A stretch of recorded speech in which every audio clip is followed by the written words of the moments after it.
Question number 551। ए और B एक firm में साझेदार हैं। उन्होंने सी को भावी लाभ के चौथाई हिस्से के लिए फर्म में साझेदार बनाया, तो सभी साझेदारों का नया लाभ वितरण अनुपात क्या होगा। सारी चीज़ों को मैं इसमें जितना जैसे जैसे समझाया गया है वैसे ही मैं आपको बता रही हूँ, क्योंकि इतना इजी तरीके से यहाँ पे स्टेप वाइज हर चीज़ आपको बताई इसमें गई है कि एक्स्ट्रा कुछ मुझे लगता नहीं है कि बताने की ज़रूरत है। इसके अलावा आपको लगता है कि आपके पास कोई सिंपल मेथड है, आप कम समय में कर सकते हैं, तो बिल्कुल आप करिए। क्वेश्चन को लेकिन आप ज़रूर से देखिए, क्योंकि क्वेश्चन इसी प्रकार से बनते हैं। क्वेश्चन अपना देखिए और आप जो भी easy trick, simple method, concept आप जानते हैं तो उस तरीके से सॉल्व करिए और 4 ऑप्शन है उसमें से अपना आंसर करिए। लेकिन इसमें जिस तरीके से स्टेप वाइज बताई गई है बिल्कुल ईजी तरीके से, वही चीज़ मैं आपको बता रही हूँ। तो कितना दिया हुआ था, सी को भावी लाभ में हिस्सा 1/4 है। लाभ का जो शेष भाग होगा वो 1 - 1/4 होगा, यानी 3/4 होगा। शेष लाभ के यानी 3/4 में ए का हिस्सा कितना होगा, 3/4 में ए का हिस्सा होगा 3/4 इंटू 1/2। ठीक है, शेष लाभ में से इसको सॉल्व करेंगे। 3 × 1 = 3, 4 × 2 = 8। शेष लाभ 3/4 में से बी का हिस्सा कितना होगा, तो 3/4 इंटू 1/2 बी का भी हिस्सा होगा। सॉल्व करेंगे। 3 × 1 = 3, 4 × 2 = 8। सो ए, बी और सी का जो नया लाभ अनुपात बनेगा वो 3/8 ए होगा, बी भी 3/8 होगा और सी कितना दिया था 1/4। और रेशियो पूछ रहा है तो 3, ए का 3, बी का 3 और सी का 1। आंसर आपका आएगा 3:3:2। ऑप्शन सी 1 होगा ना, यहाँ पे 1 है, 3:3:1 होगा आंसर। वैसे ऑप्शन ए होना चाहिए और इसमें ऑप्शन सी दिया हुआ है, और क्यों दिया हुआ है वो आप उसको समझिए और कमेंट सेक्शन में बताइएगा कि क्यों दिया हुआ है 2। चलिए नेक्स्ट क्वेश्चन। ए व बी एक फर्म में 3:2 के साझेदार हैं। सी का प्रवेश लाभ के 1/5 भाग के लिए होता है और वो 10,000 रुपये पूंजी लगाता है, तो बी की समायोजित पूंजी क्या होगी। बी की समायोजित पूंजी, 4 ऑप्शन है आपके पास, इसको सॉल्व करिए और आंसर करिए अपना। मैं बिल्कुल स्टेप वाइज जैसे इस बुक में बताई गई है बिल्कुल वैसे ही बता रही हूँ। समय ज़्यादा नहीं है, बहुत टाइम लग जाएगा एक एक चीज़ बताने में। तो ए और बी का साझेदारी अनुपात 3:2 दिया था और सी का फर्म में प्रवेश पर लाभ में भाग 1/5 दिया हुआ है क्वेश्चन में, और सी द्वारा फर्म में लाई गई जो पूंजी दी हुई थी वो 10,000 दी हुई थी, और पूछ रहा है कि बी की समायोजित पूंजी क्या होगी। तो चलिए सॉल्व करते हैं। सी के 1/5 भाग के प्रवेश के बाद ए और बी का शेष लाभ कितना हो जाएगा, 1/5 था तो -1 - 1/5 हो जाएगा, यानी 4/5 है सी का। और शेष लाभ के 4/5 भाग में ए का हिस्सा कितना होगा, तो ए का हिस्सा होगा 4/5 इंटू ए कितना है 3 है, तो 3 और इन दोनों का ऐड करके 5, 3/5। सॉल्व करेंगे। 4 × 3 = 12, 5 × 5 = 25। ए का हिस्सा 12/25 निकल आया। अब शेष लाभ यानी 4/5 में बी का हिस्सा कितना होगा, तो बी 4/5 इंटू बी कितना दिया है, बी आपका 2 है, 2 और इन दोनों को ऐड करके 5, तो बी का हो जाएगा 4/5 इंटू 2/5। सॉल्व करेंगे। 4 × 2 = 8, 5 × 5 = 25। बी कितना निकल आया 8/25, ए कितना निकल आया 12/25, और सी का भाग 1/5 दिया ही हुआ है। 1/5 में से करेंगे 4/5 को तो 5/25 होगा।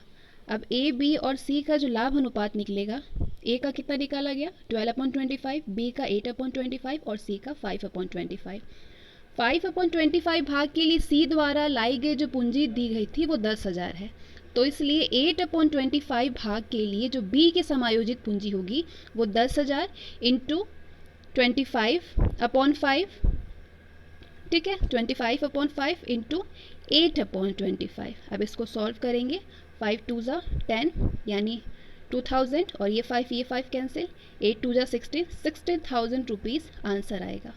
आंसर होगा ऑप्शन डी, 16,000 इसका आंसर आएगा। अगला क्वेश्चन,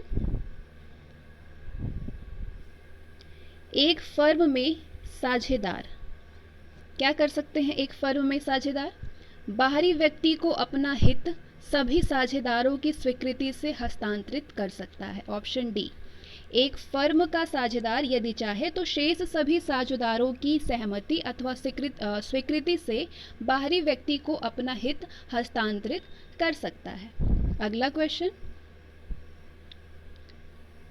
आवाज़ थोड़ा ज़्यादा आ रही है बैकग्राउंड से, तो उसको आप इग्नोर करें। राजा और राम साझेदार थे जो कि लाभ और हानि का विभाजन 3:1 के अनुपात में करते थे।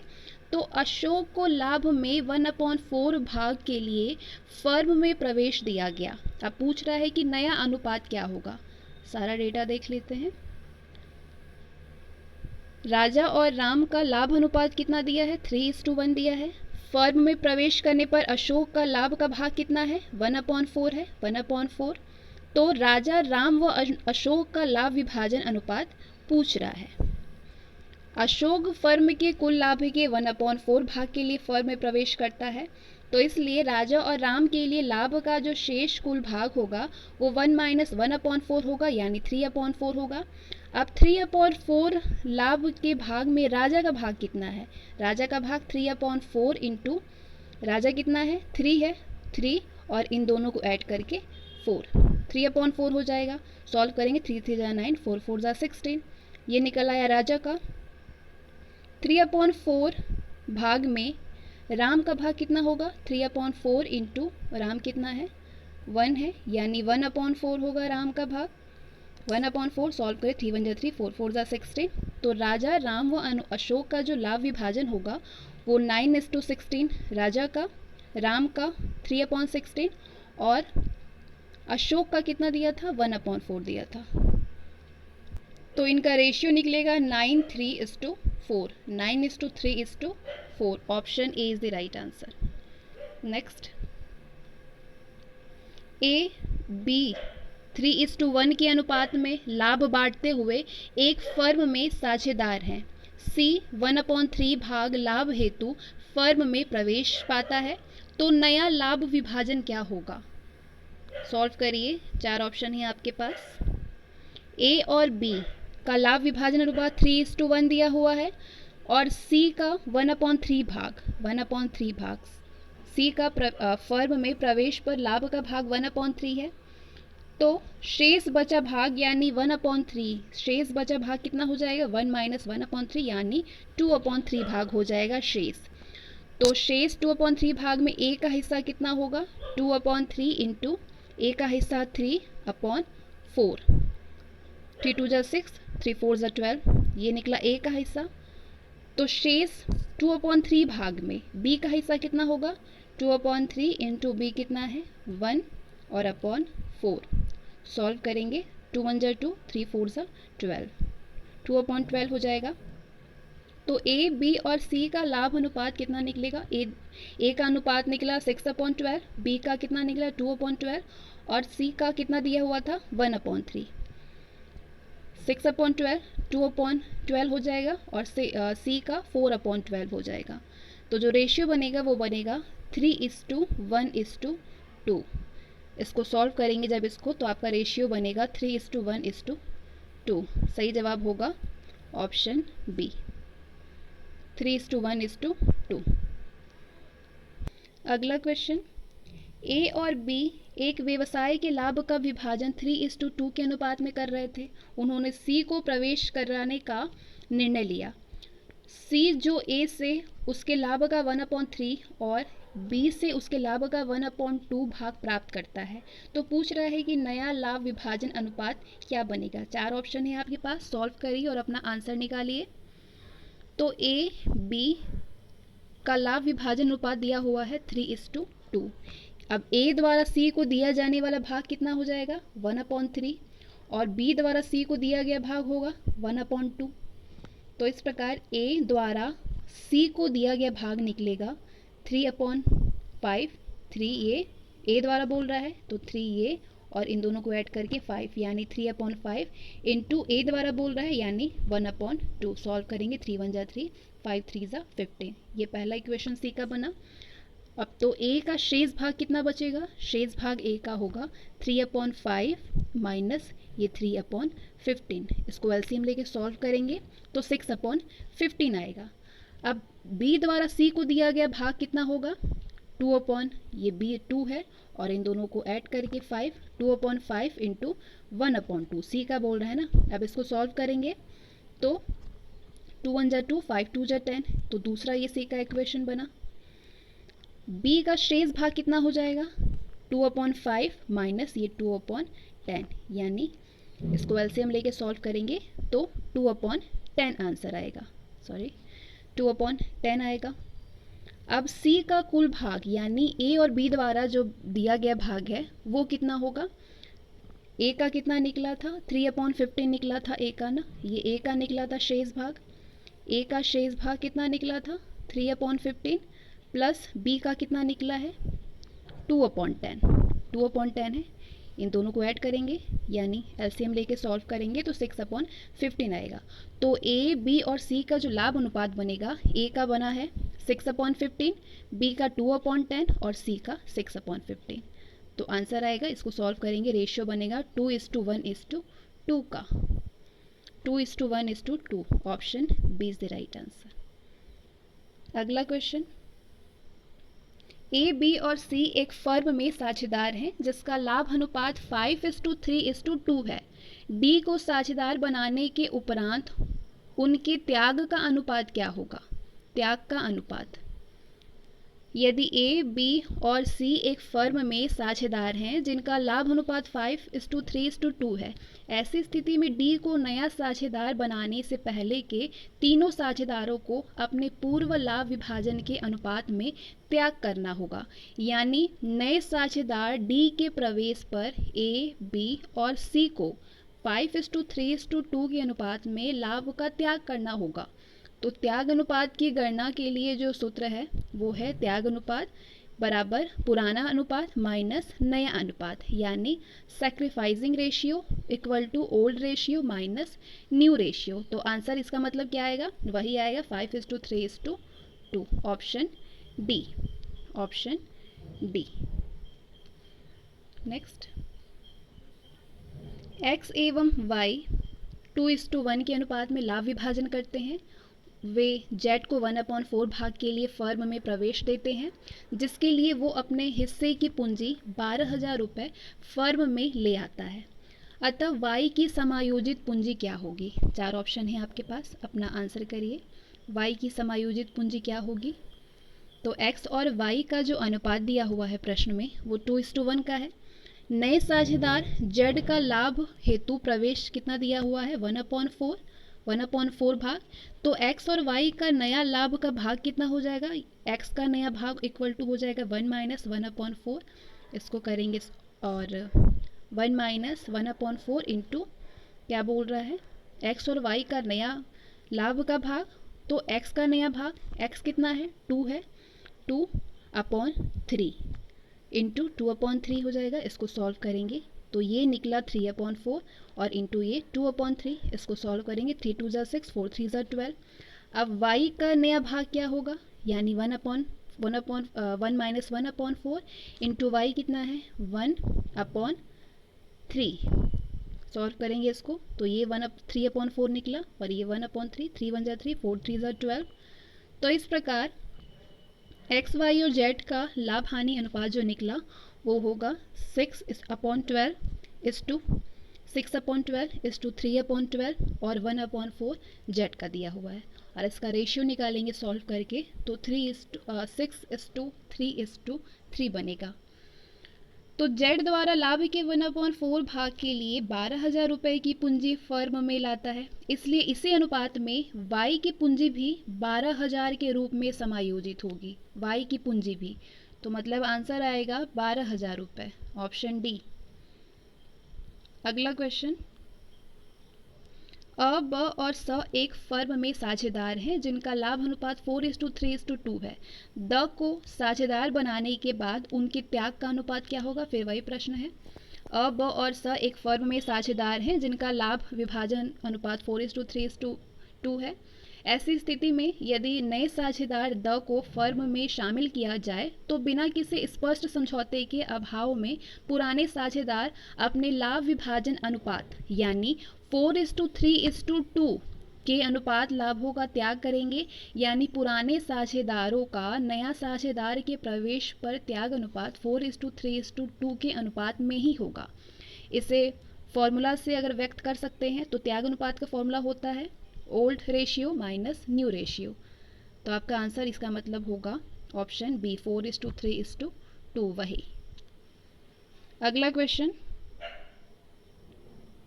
Question number 560। नए साझेदार के प्रवेश पर संपत्ति के मूल्य में वृद्धि को क्रेडिट किया जाता है। किसमें क्रेडिट किया जाता है? लाभ एवं हानि समायोजन खाते में क्रेडिट किया जाता है। नए साझेदार के प्रवेश पर संपत्ति के मूल्य में वृद्धि को लाभ हानि समायोजन खाता यानी profit and loss adjustment account में क्रेडिट किया जाता है, जबकि मूल्य में कमी को इस खाते में डेबिट किया जाता है। मूल्य में कमी को डेबिट किया जाता है और लाभ हानि खाते में क्रेडिट किया जाता है मूल्य में वृद्धि को। अगला question, The profit ratio of A, B and C who are partners in a firm is 4:3:2 after D is admitted their sacrificing ratio will be। यानी अ, ब और स एक फर्म में साझेदार हैं जिनका लाभ अनुपात 4:3:2 है। तो डी यानी द को साझेदार बनाने के बाद उनके त्याग का अनुपात क्या होगा?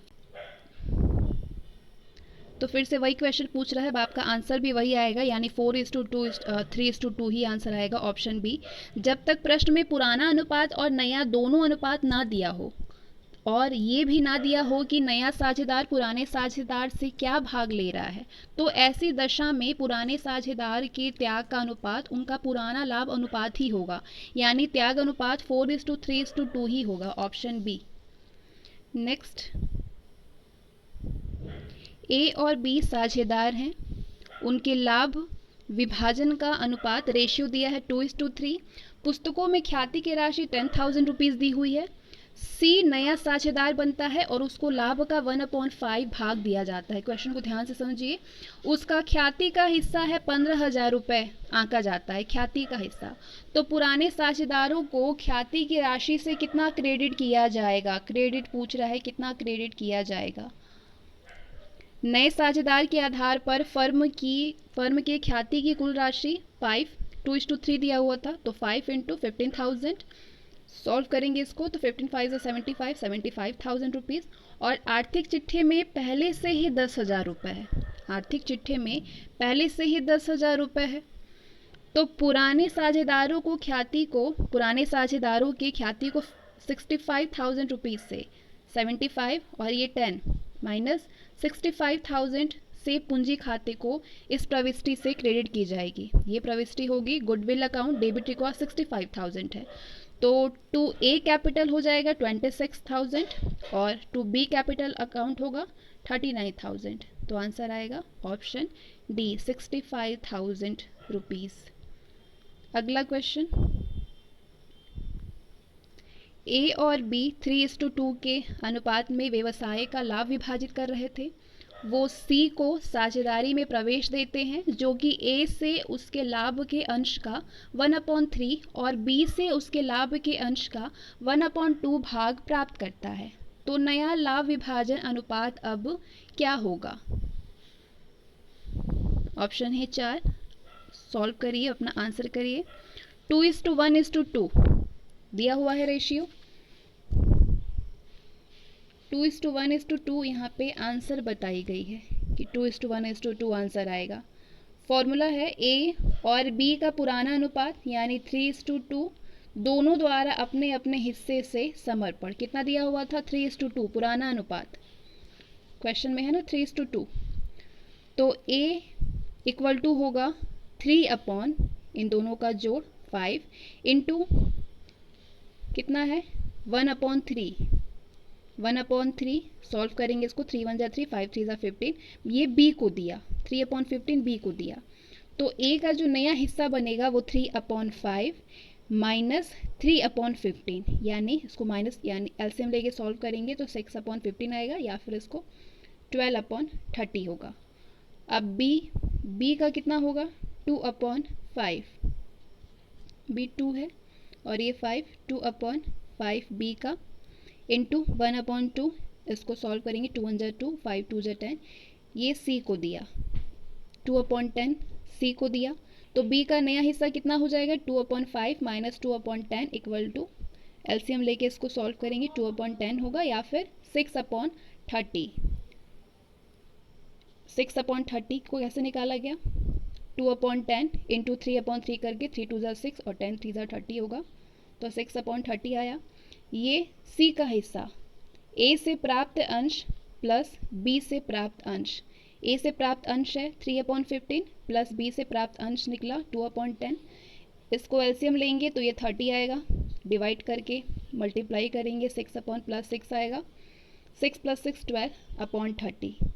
तो जो रेशियो बनेगा वो बनेगा तीनों का 12:6:12, या फिर इसको सॉल्व करेंगे तो 2:1:2, ये लाभ हानि विभाजन का नया अनुपात बनेगा। आंसर आएगा ऑप्शन बी 2:1:2। अगला क्वेश्चन, जब साझेदारों को ब्याज दिया जाना है तो इसकी गणना प्रायः की जाती है, किसमें की जाती है, when interest is to be allowed on the capitals of the partners, it's generally calculated on the. Answer होगा ऑप्शन ए, वर्ष के आरंभ में पूंजी पर। जब साझेदारों को ब्याज दिया जाना है तो इसकी गणना वर्ष के आरंभ में पूंजी पर की जाती है, यानी capital in the beginning of the year. साझेदारों को देय पूंजी पर ब्याज की गणना पूंजी के आरंभिक शेष पर दिया जाता है। ऐसा इसलिए होता है कि पूंजी पर ब्याज वर्षोपरांत प्रयुक्त पूंजी की राशि के लिए देय होती है। अगला question, Which one of the following statements about the admission of a new partner to a firm is true? Firm में नए साझेदार के प्रवेश से संबंधित जो स्टेटमेंट नीचे दिया है कथन, उनमें से कौन सा सही है ये बतानी है।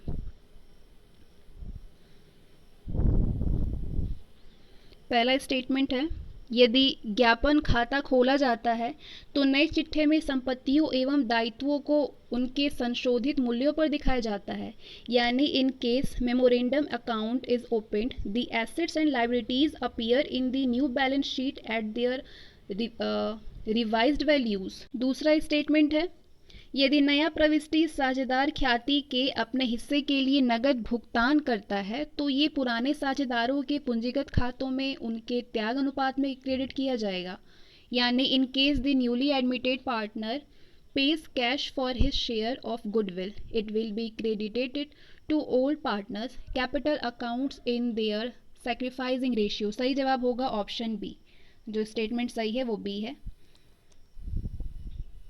बी, यदि नया साझेदार अपने हिस्से की ख्याति लाता है तो इसे पुराने साझेदारों के पूंजी खाते में उस राशि से क्रेडिट किया जाएगा जिस अनुपात में पुराने साझेदारों को नया साझेदार के आने से लाभ हानि में अपना हिस्सा त्यागना पड़ा है, त्याग अनुपात में। अगला क्वेश्चन है, when any partner retires and the remaining partners carry on the business with the firm's property without any final settlement of accounts, the outgoing partner is entitled to। यानी जब कोई साझेदार अवकाश ग्रहण करता है और अन्य साझेदार बिना उसे भुगतान किए फर्म की संपत्ति से व्यापार को चलाते रहते हैं तो जाने वाले साझेदार का अधिकार बनता है। आपका जवाब होगा, जाने वाले साझेदार का जो अधिकार बनता है वो है interest eight mutually agreed rate, यानी आपस में सहमत दर से ब्याज पाने का। साझेदारों द्वारा आपसी सहमति दर से ब्याज पाने का अधिकार होता है, आपसी सहमति से। Next question, liability of partners for firms debts is, यानी फर्म में ऋणों के साझेदारों का दायित्व होता है। क्या दायित्व होता है? आपका आंसर होगा जॉइंट एंड सेवरल, संयुक्त एवं पृथक। फर्मों के ऋणों के लिए साझेदारों का दायित्व संयुक्त एवं पृथक दोनों ही होता है। अगला question, in the absence of any agreement to the country to the contrary, the partners have to share profits. यानी किसी विपरीत समझौते की अनुपस्थिति में साझेदारों को लाभों का बंटवारा करना होता है। किसमें करना होता है? किसी भी विपरीत समझौते की अनुपस्थिति में साझेदारों को लाभों का बंटवारा किस पे करना होता है? समान अनुपात में करना होता है, in equal proportion, option D. किसी भी विपरीत समझौते के अभाव में साझेदारों के लाभ के बंटवारे का अनुपात समान होता है, चाहे किसी ने कितनी ही पूंजी क्यों ना लगाई हो। अगला क्वेश्चन है, A firm had a capital balance of rupees 1 lakh at the beginning of a year.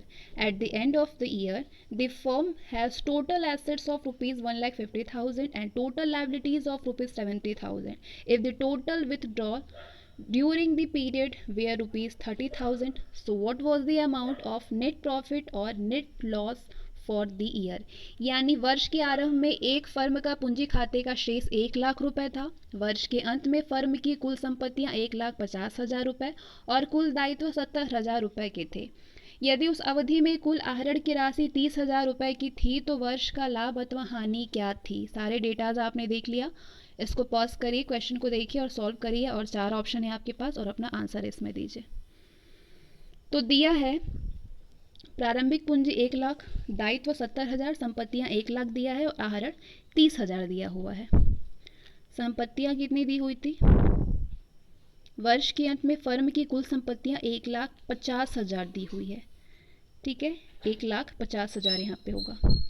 तो द्विपक्षीय अवधारणा के अनुसार जो इक्वेशन होता है, फॉर्मूला, वो होता है संपत्ति इक्वल टू पूंजी प्लस ब्रैकेट में लाभ माइनस हानि माइनस आहरण प्लस दायित्व। अब पूरी जगह पे वैल्यू पुट करनी है, जहाँ जहाँ पे जो जो वैल्यू दी हुई है। संपत्ति 1,50,000 इक्वल टू पूंजी जितना दिया हुआ है प्लस लाभ नहीं पता है x माइनस हानि दी हुई है प्लस लाभ और हानि नहीं दी हुई है प्लस x माइनस आहरण दिया हुआ था कितना 30,000 और दायित्व कितना दिया है 70,000। लाभ हानि को x मान लेते हैं। अब इसको सॉल्व करेंगे। 1,50,000 ये x इधर आएगा, प्लस था माइनस में चेंज हो जाएगा, minus x equal to 70,000 plus 70,000। 1,00,000 में से 30,000 माइनस करेंगे 70,000 हो जाएगा। अब इन दोनों को ऐड करेंगे तो 1,40,000 हो जाएगा। ये इधर गया माइनस हो जाएगा 1,50,000। अब 1,40,000 में से 1,50,000 माइनस करेंगे तो x इक्वल टू कितना निकला? 10,000 निकला। 10,000 निकला और ये x इधर आया था तो ये माइनस था तो ये माइनस में है और ये बड़ा है 1,50,000 1,40,000 से, तो यहाँ भी जो साइन बनेगा 10,000 का वो भी माइनस बनेगा और x भी माइनस बनेगा। x तो माइनस है ही। अब ये माइनस कैंसिल हो जाएगा तो यानी लाभ होगा 10,000 का लाभ होगा। ऑप्शन ए, 10,000 रुपये का प्रॉफिट होगा, लाभ। अगला क्वेश्चन है, ए और बी एक लैंग्वेज में ही मैं पढ़ लेती हूँ। ए और बी एक समझौते में क्रमशः 2,00,000 रुपए और 1,00,000 रुपए का विनियोग करते हैं और लाभ एवं हानि जो मूल पूंजी पर 10% वार्षिक ब्याज और वेतन 24,000 रुपये और 48,000 रुपये घटाने के बाद आता है, उसे बराबर बराबर बांटने के लिए सहमत होते हैं। यदि ब्याज एवं वेतन घटाने से पूर्व लाभ 90,000 रुपीज़ है तो ए को कितनी राशि प्राप्त होगी? सारे डेटाज आपने देख लिया। आंसर 4 ऑप्शन है आपके पास। ऐसे क्वेश्चन बता चुकी हूँ मैं, इसको आप सॉल्व करिए। लाभ का वितरण ब्याज व वेतन सहित जो दिया है वो ये है। वेतन ए का कितना दिया हुआ था 24,000, बी का 48,000 और ब्याज 90,000 दी हुई थी माइनस 72,000 इंटू 2/3, तो ये कितना निकल आएगा? इसको सॉल्व करेंगे 12,000 निकलेगा। अब 1/3 पे करेंगे, यानी 90,000 माइनस 72,000 इंटू 1/3, तो इसको सॉल्व करेंगे तो अमाउंट जो निकलेगा वो निकलेगा, इसमें से हम इसको ऐड करेंगे तो ये 36,000 हो जाएगा और बी की जो सैलरी है वो 48,000 थी और इसको सॉल्व किए 90,000 में से 72,000 माइनस करेंगे और इसे मल्टीप्लाई करेंगे तो 6,000 रुपीज़ आएगा। यानी इसका टोटल अमाउंट हो जाएगा बी का 54,000 रुपीज़। ए का टोटल अमाउंट 36,000 और बी का टोटल अमाउंट 54,000। तो आंसर होगा 36,000, क्योंकि ए का पूछा था। ए का अमाउंट कितना होगा? ए का अमाउंट 36,000 है। Next, when an exiting company offers its shares for sale to the exiting shareholders, it's known as, यानी जब विद्यमान कंपनी अपने विभिन्न अंशधारियों में अंशों के विक्रय का प्रस्ताव करती है तो उसको क्या बोलते हैं? उसको राइट्स इशू बोलते हैं, अधिकार निर्गम।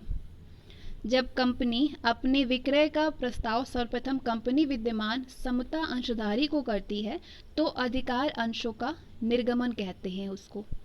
अगला क्वेश्चन है, इन the absence of a partnership did the allowable rate of interest on a partners loan account will be, यानी साझेदारी समझौते के अभाव में किसी साझेदार के ऋण पर स्वीकृति की जा सकने वाली ब्याज की दर क्या होगी? साझेदारी समझौते के अभाव में साझेदारों द्वारा दिए गए ऋण पर 6% वार्षिक की दर से ब्याज देय होता है। सही जवाब होगा ऑप्शन सी, 6% वार्षिक देय। नेक्स्ट, अगला क्वेश्चन है, एक्स और वाई एक फर्म में साझेदार हैं जो कि लाभ हानि को 2:1 के अनुपात में बांटते हैं और जिनके पूंजी खाते का शेष यानी क्रेडिट 40,000 और 30,000 रुपीज़ है। यदि वाई की सहमति एक्स के हित का आधा जेड 25,000 रुपीज़ में प्राप्त करता है तो जेड की पूंजी खाता कितनी राशि से क्रेडिट किया जाएगा? जेड की पूंजी खाता कितनी राशि से किया जाएगा? सॉल्व करिए इसको। ऑप्शन 4 है आपके पास है, देखिए और उसको सॉल्व करिए।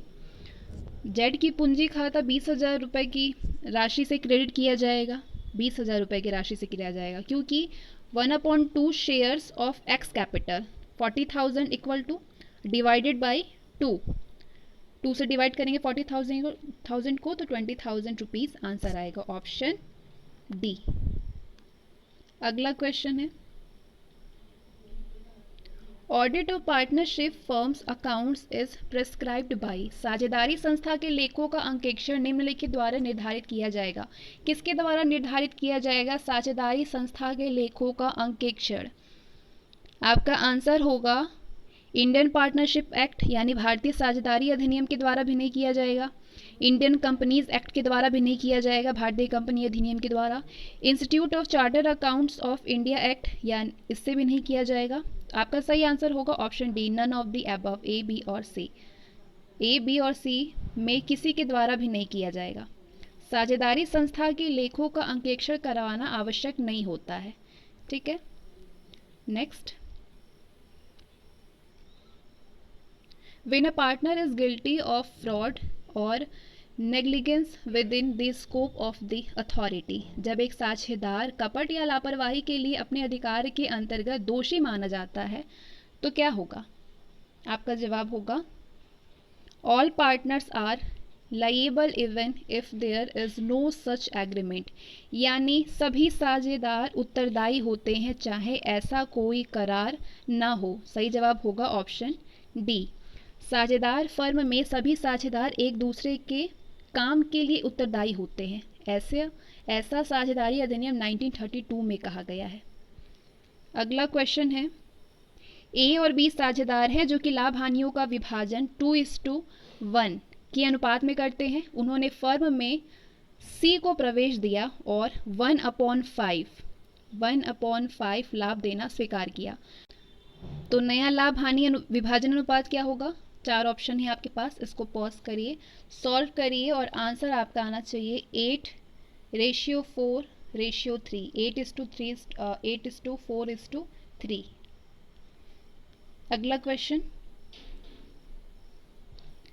साझेदारी संलेख के अभाव में एक साझेदार द्वारा फर्म को दिए गए ऋण पर ब्याज की स्वीकृति दर होगी। कितनी होगी ब्याज की स्वीकृति दर? आपका आंसर होगा 6%। साझेदार संलेख के अभाव में एक साझेदार द्वारा फर्म को दिए गए ऋण पर ब्याज की स्वीकृति दर 6% होगी। अगला क्वेश्चन है, क्वेश्चन को देखिए, सारे क्वेश्चन बिल्कुल एक ही प्रकार से दिए हुए हैं, थोड़ा सा बदलाव था, जिसमें बदलाव होगा वो मैं बता दूंगी, जो बिल्कुल सेम होगा वो आप क्वेश्चन देखिए, पॉज करिए, ऑप्शन है आपके सामने, उसको सॉल्व करिए। ए और बी 1:2 के अनुपात में लाभ हानि का बंटवारा करते हैं। उन्होंने सी को नया साझेदार बनाया और लाभ में 1/5 का भाग देना मंजूर किया। नए साझेदारों के बीच नया लाभ विभाजन अनुपात क्या होगा? तो आपके पास 4 ऑप्शन है, सॉल्व करिए और इसका आंसर निकालिए। डी, आपका आंसर डी आना चाहिए, 4:8:3। सी को देय भाग 1/5 है, शेष भाग बचेगा यानी 1 - 1/5 4/5। तो इस 4/5 को ए और बी अपने पुराने अनुपात में बांटेंगे। तो ए का भाग 4/5 इंटू 1/3 इक्वल टू 4/15, बी का भाग 4/5 इंटू 2/3 तो इक्वल टू बनेगा ये 8/15, सी का भाग कितना है 1/5 है। तो नया अनुपात जो बनेगा वो 4/15 रेशियो 8/15:1/5। तो जो इसको सॉल्व करेंगे तो आपका जो रेशियो बनेगा ए बी और सी का 4:8:3 का बनेगा। अगला क्वेश्चन बिल्कुल उसी प्रकार से ये भी है। एक्स और वाई एक साझेदार के लिए सहमत हुए। एक्स 5000 रुपीज़ की संपत्ति लगाता है और साझेदारी में आधा समय देता है, जबकि वाई 20,000 रुपये नगद लाता है और पूरा समय देता है। तो साझेदार किस अनुपात में लाभ बांटेंगे वो आपको बतानी है। किस अनुपात में बांटेंगे? साझेदारी में स्पष्ट समझौते के अभाव में साझेदारों के मध्य लाभ हानि का विभाजन बराबर अनुपात में होता है, यानी एक्स और वाई का लाभांश अनुपात बराबर होगा, 1:1 होगा। Option D. अगला क्वेश्चन है, ए और बी साझेदार हैं जो कि 3:1 के अनुपात में लाभ हानि विभाजन करते हैं। वो सी को फर्म में प्रविष्टि करने में सहमत हुए। सी को भविष्य में लाभ 1/4 भाग दिया जाता है, जिसे वो ए और बी से 2:1 अनुपात में प्राप्त करता है। नया लाभ विभाजन अनुपात आपसे पूछ रहा है कि क्या होगा। सारे डेटाज आपने देख लिया। ए और बी का लाभ अनुपात 3:1 दिया हुआ है। तो प्रवेशित साझेदार सी का कुल लाभ में हिस्सा कितना दिया हुआ है? 1/4 दिया है। तो सी को ए और बी से मिलने वाला जो भाग अनुपात होगा वो 2:1 है। ये भी 2:1 दिया हुआ है, हाँ 2:1 यहाँ पे है। सी को ए और बी से मिलने वाला जो भाग अनुपात वो भी दिया है 2:1। ये सारे आपको क्वेश्चन में डेटा दिए हुए हैं। तो पूछ रहा है कि ए बी और सी का नया लाभ अनुपात क्या होगा। सी को मिलने वाला लाभ का जो हिस्सा है वो 1/4 है, यानी 1 - 1/4, मतलब कि ए और बी का जो शेष लाभ बचेगा वो 3/4 बनेगा। तो सी को देने के बाद ए का जो नया लाभ बनेगा वो क्या होगा? 3/4 - 1/4 इंटू 2/3। इसको सॉल्व करेंगे। 3/4 माइनस 2 1 = 2, 4 3 = 12। इसको सॉल्व करेंगे एलसीएम लेकर के तो 7/12 आएगा। अब सी को देने के बाद बी का नया लाभ भाग क्या बनेगा? 1/4 माइनस 1/4 इंटू 1/3। सॉल्व करेंगे तो 2/12 आएगा। तो ए बी और सी का लाभ अनुपात कितना निकला? ए का 7/12, बी का 2/12 और सी का 1/4 दिया हुआ था। तो इसका जो रेशियो बनेगा वो बनेगा 7:2:3 आपका आंसर आना चाहिए। अगला question, the term risk capital denotes, जोखिम पूंजी का अर्थ क्या है? आपका जवाब होगा इक्विटी कैपिटल, यानी समता अंश पूंजी होगा। जोखिम पूंजी का आशय समता अंश पूंजी से होता है, क्योंकि इसी को सबसे अधिक जोखिम वहन करना पड़ता है। अगला क्वेश्चन, प्रत्येक अंश के आवेदन पर देय धनराशि अंश के अंकित मूल्य के निम्नलिखित प्रतिशत से कम नहीं होनी चाहिए। किससे कम नहीं होनी चाहिए? अंशों के आवेदन पर देय अंशों के अंकित मूल्य के 5% से कम नहीं होना चाहिए। Option A. अगला क्वेश्चन है, ये भी बिल्कुल उसी तरीके का है, इसको आप खुद से सॉल्व करिएगा। ए और बी साझेदार हैं और लाभ हानि 2:1 के अनुपात में बांटते हैं। उन्होंने फर्म में सी को प्रवेश दिया और उसे लाभ का 1/5 भाग देने पर सहमत हुए। तो साझेदारों का नया लाभ विभाजन अनुपात क्या होगा? इसको सॉल्व करिए और पॉज करके आंसर आपका 8:4:3 आना चाहिए। Option D. अगला क्वेश्चन, ये भी बिल्कुल उसी प्रकार से है। ए और बी 2:1 के अनुपात में साझेदार हैं। वो सी को 1/4 भाग के लिए प्रवेश देते हैं। सी अपने अंश की ख्याति के लिए 3000 रुपीज़ लाता है, तो फर्म की ख्याति का मूल्य क्या होगा? फर्म की ख्याति का कुल मूल्य होगा 30,000 इंटू 4, 1/4 है ना, 4/1। इसको सॉल्व करेंगे, 4 3 12 यानी 12,000 rupees. Option C is the right answer. अगला क्वेश्चन, ए और बी लाभ का बंटवारा 7:3 के अनुपात में करते हैं। उन्होंने सी को साझेदार के रूप में प्रवेश दिया। सी को ए अपने अंश का 1/4 भाग त्याग करता है और बी 1/3 भाग। तो ए, बी और सी के बीच नया लाभ विभाजन अनुपात क्या होगा? 4 ऑप्शन है आपके पास। बिल्कुल उसी तरीके से ये भी क्वेश्चन है, इसको सॉल्व करिए और अपना आंसर निकालिए। ये देख सकते हैं बिल्कुल वही क्वेश्चन है, सबका नया नया भाग निकालना है। अगला क्वेश्चन है, किसी समझौते के अभाव में ये माना जाता है कि एक नया साझेदार पुराने साझेदारों से अपने लाभ का हिस्सा प्राप्त करता है। किस अनुपात में करता है अपने लाभ का हिस्सा प्राप्त? नए अनुपात में तो नहीं करता है, ओल्ड रेशियो में करता है, पुराने अनुपात में। ऑप्शन बी, किसी समझौते के अभाव में ये माना जाता है कि एक नया साझेदार पुराने साझेदारों से अपने लाभ का हिस्सा पुराने अनुपात में ही प्राप्त करता है। अगला क्वेश्चन, ये भी बिल्कुल उसी तरीके से है। एक्स और वाई एक साझेदारी के लिए सहमत हुए। एक्स 5,000 रुपीज़ की संपत्ति लाता है और साझेदारी में आधा समय देता है, जबकि वाई 20,000 रुपीज़ नगद लाता है और साझेदारी में पूरा समय देता है। तो साझेदारी के लाभ को किस प्रकार से बांटेंगे? साझेदारी अधिनियम 1932 की धारा 4 में कहा गया है कि साझेदारी दो व्यक्तियों के आपसी अनुबंध को कहते हैं। साझेदारों के बीच लाभ हानि का बंटवारा लाभ हानि अनुपात में, पूंजी के अनुपात में या फिर समान अनुपात में होता है। तो लाभ हानि बंटवारे का वर्णन नहीं किया गया है, तो समान अनुपात में लाभ बटेगा, समान अनुपात में बटेगा यानी 1:1 सही जवाब होगा। अगला क्वेश्चन, नए साझेदार के प्रवेश के समय जब एक ख्याति खाता खोला जाता है तब पुराने साझेदारों को जमा दी जाती है। कितनी जमा दी जाती है? रेशियो ऑफ सैक्रिफाइस, त्याग के अनुपात में दी जाती है। ऑप्शन बी, नए साझेदार द्वारा ख्याति के लिए दी गई रकम पुराने साझेदारों के पूंजी खातों में पुराने साझेदारों द्वारा नए साझेदार के लिए हिस्सा त्याग के अनुपात में क्रेडिट कर दी जाएगी और वो कुल रकम फर्म में ही रखने देंगे। तो ये स्थिति सब साझेदारों के लिए लाभप्रद है। अगला क्वेश्चन है, एक सहकारी समिति के पंजीकरण के लिए आवश्यक सदस्यों की न्यूनतम संख्या कितनी होती है? The minimum number of member for registration of a cooperative society as, कितना होगा? 10 होगा। ऑप्शन सी, सहकारी समिति के पंजीकरण के लिए सदस्यों की आवश्यक न्यूनतम संख्या 10 होनी चाहिए। एक सहकारी उपक्रम को सहकारी समिति अधिनियम 1912 के अंतर्गत पंजीकरण करना होता है।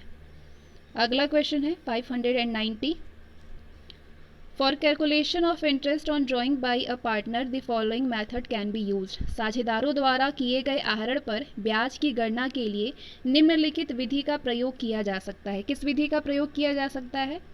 आपका जवाब होगा प्रोडक्ट मेथड का, गुणन विधि का। आहरण पर ब्याज निकालते समय राशि को महीने से गुणा करके ब्याज निकाला जाता है, इसके लिए गुणनफल विधि का प्रयोग करते हैं। नेक्स्ट, नए साझेदार के प्रवेश के समय जब ख्याति खाता खोला जाता है तब पुराने साझेदारों को किस अनुपात में क्रेडिट दी जाती है? किस अनुपात में दी जाती है क्रेडिट?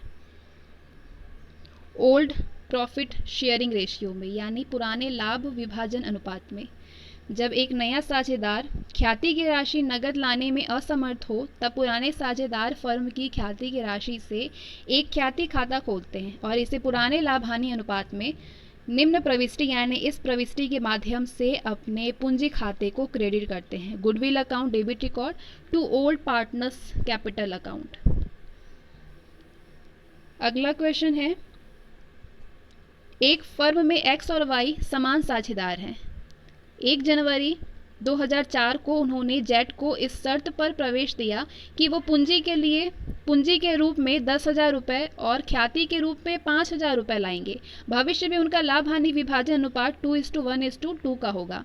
तो x और y के बीच ख्याति का विभाजन किस अनुपात में होगा? x और y के बीच में, x और y के बीच में ख्याति का बंटवारा उनके त्याग के अनुपात में होगा, यानी पुराना अनुपात 1:1 है। तो x 1/2 1 ये और ऐड 1/2, y भी 1/2 होगा क्योंकि दोनों बराबर है, इक्वल है। तो नया अनुपात कितना है दिया है? 2:1:1। तो x इक्वल टू 2/5, y इक्वल टू 1/5। Sacrifice ratio equal to OR minus new ratio, old ratio minus new ratio. तो x का त्याग बिल्कुल उसी तरीके से ये भी सॉल्व किया गया है, आप खुद से सॉल्व करिए, कई बार रिपीट हुए हैं बिल्कुल एक ही तरह से। आंसर आपका 1:3 आना चाहिए। बहुत सिंपल क्वेश्चन है, आप बहुत इजीली सॉल्व कर सकते हैं। क्वेश्चन बस मैंने आपको दिखाया है कि क्वेश्चन बिल्कुल इसी प्रकार से होते हैं, प्रैक्टिस करिए ज़्यादा से ज़्यादा इस पर। अ माइनर, एक नाबालिग क्या होता है? आपका जवाब होगा एक फर्म में साझेदार के रूप में प्रवेश कर सकता है केवल लाभ का अंश प्राप्त करने के लिए। एक नाबालिग एक फर्म के साझेदार के रूप में प्रवेश कर सकता है, लेकिन वो केवल लाभ का अंश प्राप्त करने का साझेदार होता है। अगला क्वेश्चन है आपका, अपने निहित अधिकार के अंतर्गत एक साझेदार, जवाब होगा फर्म के विरुद्ध दायर किसी भी वाद का प्रतिवाद कर सकता है।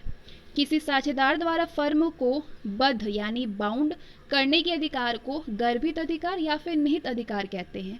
तो साझेदारों का गर्भित अधिकार जो है वो ये है, वो फर्म के व्यवसाय से संबंधित माल क्रय कर सकता है, फर्म का माल विक्रय कर सकता है, फर्म के खाते से चेक या फिर बिल का भुगतान कर सकता है अथवा बिल स्वीकार कर सकता है, अन्य पक्षकार द्वारा फर्म के ऊपर चलाए गए मुकदमे से फर्म की रक्षा करने के लिए वाद प्रतिवाद कर सकता है या फिर वकील नियुक्त कर सकता है, फर्म की संपत्ति पर धनराशि उधार ले सकता है। लेकिन इसकी कुछ सीमाएं भी होती हैं। क्या क्या सीमाएं होगी? फर्म के व्यवसाय से संबंधित किसी विवाद को पंचायत के सुपुर्द नहीं कर सकता, फर्म द्वारा किए गए किसी दावे या फिर दावे के किसी भाग का समझौता नहीं कर सकता, फर्म की ओर से चलाए गए किसी मुकदमे या फिर कार्यवाही को वापस नहीं ले सकता है। अगला क्वेश्चन बिल्कुल उसी तरीके का है, बिल्कुल सेम टू सेम, ज़्यादा से ज़्यादा क्वेश्चन हैं। ए और बी और सी साझेदार है जो कि 4:3:2 के अनुपात में लाभ विभाजन करते हैं। वो डी को फर्म के 1/3 लाभ के लिए साझेदारी में शामिल करते हैं। तो ए, बी और सी के त्याग अनुपात क्या होंगे? 4 ऑप्शन है आपके पास, इसको सॉल्व करिए और अपना आंसर बताइए। तो आप देख सकते हैं बिल्कुल वही मेथड है जितना मेथड अभी तक मैंने आपको बताया। Sacrifice ratio equal to old ratio minus new ratio. अगला क्वेश्चन, अब ऐसा नहीं कि मैं स्क्रॉल कर रही हूँ तो वो इम्पॉर्टेंट नहीं है, न्यूमेरिकल वाले क्वेश्चन इंपॉर्टेंट होते हैं, बट सारे क्वेश्चन एक ही तरीके से है तो आप खुद से सॉल्व करिए। आपकी प्रैक्टिस करनी है तो आप खुद से पॉज कर करके उसको सॉल्व करते रहिए, क्योंकि बहुत ज़्यादा टाइम टेकन हो जाता है। स्पष्ट विशेष निर्देश के अभाव में नए साझेदार द्वारा अपने हिस्से की ख्याति के क्रय के लिए लाई गई रोकड़ को पुराने साझेदारों द्वारा आपस में बांटा जाएगा। किस अनुपात में बांटा जाएगा? अपने त्याग के अनुपात में, देयर सैक्रिफाइसिंग रेशियो। अगला असर्शन एंड रीजन है। कथन ए है, एक संयुक्त पूंजी कंपनी बोनस अंशों का निर्गमन पूंजी संचय से कर सकती है। इसका तर्क यानी कारण दे रहा है, रीजन, कंपनी केवल पूंजी संचय से बोनस अंश का निर्गमन करके ही अंशधारियों को संतुष्ट कर सकती है और व्यवसाय से कोष प्रवाह को टाल सकती है। अब आपका आंसर क्या होना चाहिए? ए और बी दोनों सही है। ए तो सही है लेकिन बी सही नहीं है। सही जवाब होगा आपका कि ए सही है लेकिन बी सही नहीं है। ऑप्शन सी, ए सही है लेकिन बी गलत है। एक संयुक्त पूंजी कंपनी बोनस अंशों का निर्गमन पूंजी संचय से कर सकती है, लेकिन पूंजीकरण से ही बोनस अंशों का निर्गमन होता है, ये गलत है। बोनस अंशों का निर्गमन लाभ से भी किया जा सकता है। नेक्स्ट क्वेश्चन है, अधिकतम साझेदारों की संख्या का प्रावधान निम्न में किस अधिनियम के अंतर्गत किया गया है? साझेदारों की संख्या का प्रावधान किस अधिनियम के अंतर्गत किया गया है? 1932 के अंतर्गत तो नहीं किया गया है।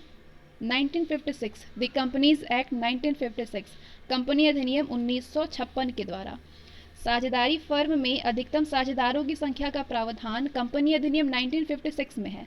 इस अधिनियम के अनुसार साझेदारों की अधिकतम संख्या 20 और बैंकिंग व्यवसाय में 10 है, लेकिन कंपनी अधिनियम 2013 के अनुसार साझेदारों की अधिकतम संख्या 50 है। अभी कंपनी अधिनियम 2013 की एमसीक्यूज में कराने वाली हूँ। अगला क्वेश्चन है, एक व्यवसाय का लाभ विभाजन 3:2 के अनुपात में कर रहे थे।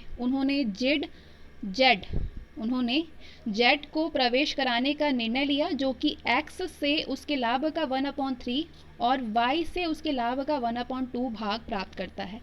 तो वही पूछ रहा है नया लाभ विभाजन अनुपात क्या होगा। अब आपके पास ये 4 ऑप्शन है, आंसर अपना आप डिसाइड करिए क्या होना चाहिए। बस वही सारे मेथड बिल्कुल वही है, सबके पास बचा भाग निकालिए। अगला क्वेश्चन, नए साझेदारों के प्रवेश पर संपत्तियों और दायित्वों का पुनर्मूल्यांकन किया जाता है। किसके लिए किया जाता है? Mutual benefit of old and new partners, नए व पुराने साझेदारों के पारस्परिक लाभ के लिए किया जाता है। नए और पुराने साझेदारों के हितों को ध्यान में रखते हुए नए साझेदार के प्रवेश पर यह आवश्यक होता है कि संपत्तियों और दायित्वों का सही और उचित मूल्यांकन किया जाए, ताकि मूल्य परिवर्तन और ह्रास की अवस्था के कारण उत्पन्न और लाभ या फिर हानि का प्रभाव नए और पुराने साझेदार पर ना पड़े। इस प्रकार के मूल्य समायोजन का पुस्तकों में लेखा करने के लिए रिवॉल्यूशन अकाउंट बनाया जाता है। नेक्स्ट क्वेश्चन है, साझेदारों के मध्य समझौते के अभाव में किसी साझेदार के ऋण पर ब्याज दिया जाता है। किस रेट पर ब्याज दिया जाता है? आपका जवाब होगा 6% पर। साझेदारों के मध्य अगर कोई समझौता नहीं है तो भारतीय समझौता अधिनियम 1932 के अनुसार साझेदारों पर ये बातें लागू होती हैं। लाभ हानि अनुपात समान होगा, ना कि पूंजी के अनुपात में। साझेदारों के पूंजी पर कोई ब्याज देय नहीं होगा। साझेदारों के आहरण पर कोई ब्याज देय नहीं होगा। साझेदारों को कोई वेतन, कमीशन या पारिश्रमिक नहीं दिया जाएगा। यदि कोई साझेदार फर्म का लोन देता है तो फर्म उसे 6% की दर से ब्याज प्रदान करेगी, वार्षिक दर से। अगला,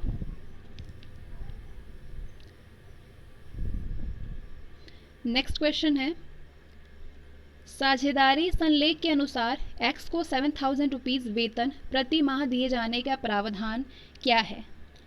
प्रावधान है साझेदार एक्स के चालू खाते में क्रेडिट किया जाएगा। Option B. अगला, किसी विपरीत समझौते के अभाव में कोई साझेदार क्या कर रहा हो? किसी विपरीत समझौते के अभाव में कोई साझेदार अपनी पूंजी पर ब्याज पाने का हकदार होता है केवल तब जब लाभ हो? नहीं। सही जवाब होगा पूंजी पर ब्याज पाने का हकदार नहीं होता है। Option D. किसी विपरीत समझौते के अभाव में कोई भी साझेदार पूंजी पर ब्याज पाने का हकदार नहीं होता है, भले ही उसने कितनी भी पूंजी क्यों ना लगाई हो। लेकिन यदि साझेदार ने ऋण दिया है तो ऋण की राशि पर उसे 6% वार्षिक की दर से ब्याज प्राप्त होगा। अब एक इम्पॉर्टेंट नोट है, यदि साझेदारी संलेख में लिखित या फिर गर्भित रूप से प्रावधान है तो साझेदार को पूंजी पर ब्याज दिया जा सकता है। नेक्स्ट क्वेश्चन है, वयस्क होने पर यदि एक अवयस्क साझेदार फर्म में साझेदार के रूप में बने रहने का चुनाव करता है तो वो फर्म के ऋणों के प्रति दायी होगा आपका जवाब होगा अपने फर्म में लाभ प्राप्ति की साझेदारी में आने की तिथि से। Option B. वयस्क होने पर यदि अवयस्क साझेदार फर्म में साझेदार के रूप में बने रहने का चुनाव करता है तो वो फर्म के ऋणों के प्रति फर्म में लाभ प्राप्त के उद्देश्य से साझेदारी में हानि की तिथि में उत्तरदायी होगा। अगला क्वेश्चन, जब साझेदारों के मध्य लाभ या फिर हानि के वितरण का कोई अनुपात पहले से निर्धारित नहीं हो तो लाभ अथवा हानि का वितरण 3 साझेदारों की दशा में किस अनुपात में होगा? फिर वही क्वेश्चन है, जब साझेदारों के मध्य लाभ या हानि का वितरण का कोई अनुपात पहले से ही निर्धारित नहीं हो तो लाभ अथवा हानि का वितरण 3 साझेदारों की दशा 1:1 के अनुपात में किया जाएगा। दूसरे शब्दों में कहें तो जब साझेदारों के मध्य लाभ हानि के बंटवारे का कोई पूर्व अनुपात निर्धारित ना हो तो सभी साझेदारों के मध्य लाभ हानि का बंटवारा समान अनुपात में होगा। आंसर आपका वही होगा 1:1:1। ए और बी साझेदार हैं तो लाभ एवं हानि 5:3 के अनुपात में बांटते हैं। वो सी का प्रवेश लेते हैं और लाभ में 3/10 भाग देने को सहमत होते हैं। ए, बी और सी का नया लाभ विभाजन अनुपात क्या होगा? आपको फिर वही से सॉल्व करनी है। ए, बी का लाभ विभाजन अनुपात निकालेंगे, फिर सी का निकालेंगे, फिर ए और बी का शेष निकालेंगे, फिर शेष जितना इस ए और बी का शेष जितना निकला उसमें से ए का भाग, फिर बी का भाग निकालिए और फिर तीनों का अनुपात, नया लाभ अनुपात निकालिए। अगला क्वेश्चन, जगदीश और ब्रिज 3:2 के अनुपात में लाभ वितरण के साझेदार हैं। उन्होंने रमेश को फर्म में 1/3 भाग के लिए साझेदार के रूप में प्रवेश दिया। नई फर्म में उनकी भाग कितना होगा? उनके भाग 4 ऑप्शन है, सॉल्व करिए और अपना आंसर करिए। जगदीश और ब्रिज का लाभ अनुपात 3:2 दिया हुआ है। रमेश का फर्म में लाभ अनुपात 1/3 है। जगदीश, ब्रिज और रमेश का नया लाभ अनुपात पूछ रहा है। अब इसी प्रकार से आपको बिल्कुल वही सेम मेथड है, सॉल्व करनी है। अगला क्वेश्चन देख लीजिए लेकिन बिल्कुल ध्यान से, बिल्कुल इसी तरीके के क्वेश्चन होते हैं। डब्ल्यू, एक्स और वाई साझेदार हैं। उन्होंने जेड को इस शर्त पर साझेदार बनाया कि उनका लाभ में भाग 10,000 रुपये प्रति वर्ष से कम नहीं होगा। लाभ का विभाजन 4:3:2 के अनुपात में होगा। यदि वर्ष का लाभ 48,000 है तो लाभ का विभाजन प्रत्येक साझेदार में किस प्रकार से होगा? अब आपको बतानी है सबका, डब्ल्यू का, एक्स का, वाई का और जेड का अनुपात। ये सिर्फ देखने में आपको बहुत भारी सा लग रहा है लेकिन बहुत सिंपल सोल्यूशन है। सबका दिया हुआ है रेशियो। जेड का न्यूनतम लाभ भाग 10,000 दिया है, वर्ष का कुल भाग 48,000 है और चारों का लाभ पूछ रहा है। बिल्कुल वही मेथड करेंगे, सबका पहले न्यूनतम भाग निकालेंगे, फिर शेष निकालेंगे, फिर डब्ल्यू का हिस्सा बचे हुए में से, फिर एक्स का, फिर वाई का, फिर तीनों का लाभ भाग। अगला, आर और एस की साझेदारी का विघटन हो गया। सभी संपत्तियों के विक्रय से 38,000 प्राप्त हुए। सभी साझेदारों के लिए 14,000 दावे के भुगतान कर दिए गए। यदि आर की पूंजी पर शेष एस की पूंजी शेष का दोगुना रहा तो एस की पूंजी का शेष क्या होगा? एस की पूंजी का शेष पूछ रहा है। संपत्तियों के विक्रय से प्राप्त कुल राशि 38,000 है।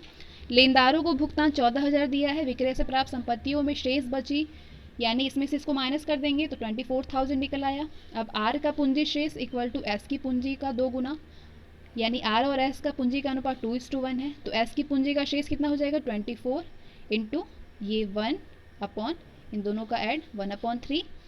इसको सॉल्व करेंगे 8,000। सही जवाब होगा आपका ऑप्शन सी, 8,000 रुपीज़।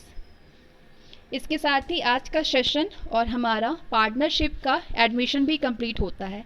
पार्टनरशिप का एक और पार्ट है जिसमें कि आप रिटायरमेंट, डेथ और डिसोल्यूशन को पढ़ने वाले हैं। इन तीनों चीज़ों का रिलेटेड इनसे क्वेश्चन मिलेगा तो नेक्स्ट सेशन में कवर करेंगे। मिलते हैं अगले वीडियो में।